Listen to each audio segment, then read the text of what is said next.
ഇത്തവണയും അധികാരത്തിലേറാൻ NDA. സർക്കാർ രൂപീകരണ ചർച്ചകൾക്കായി മോദിയുടെ അധ്യക്ഷതയിൽ ഇന്ന് നിർണായക യോഗം. ഭൂരിപക്ഷം തികയ്ക്കാൻ ഘടകകക്ഷികളോട് വിട്ടുവീഴ്ചയ്ക്ക് BJP. ഇന്ത്യ മുന്നണി യോഗവും ഇന്ന്.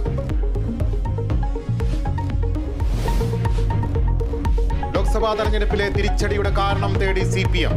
5 ദിവസത്തെ നേതൃയോഗങ്ങൾക്ക് മറ്റന്നാൾ തുടക്കം. തിരുത്തൽ നടപടികൾ ഉടനുണ്ടാകും. മന്ത്രിസഭാ പുനഃസംഘടനയെക്കുറിച്ചുള്ള അഭ്യൂഹങ്ങൾ ശക്തം. മുരളീധരന്റെ പരാജയത്തിന് പിന്നാലെ തൃശൂരിൽ പോസ്റ്ററുകൾ. പ്രതാപന് വാർഡിൽ പോലും ഇനി സീറ്റില്ല. DCC പ്രസിഡന്റ് രാജിവെക്കണമെന്നും പോസ്റ്ററിൽ. തിരുവനന്തപുരത്ത് BJPയും കോൺഗ്രസും വൻതോതിൽ പണമൊഴുക്കിയെന്ന് പന്ന്യൻ രവീന്ദ്രൻ. തെരഞ്ഞെടുപ്പ് ഫലം അപ്രതീക്ഷിതമെന്ന് KJ ഷെയ്ഖ്.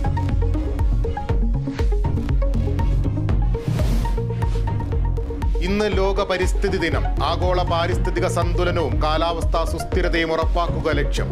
ഈ വർഷത്തെ ആതിഥേയർ സൗദി അറേബ്യ. 2020 ലോകകപ്പിൽ ആദ്യ വിജയം തേടി ഇന്ത്യ. എതിരാളികൾ അയർലൻഡ്. മത്സരം രാത്രി 8-ന് ന്യൂയോർക്കിലെ നാസോ കൗണ്ടി സ്റ്റേഡിയത്തിൽ.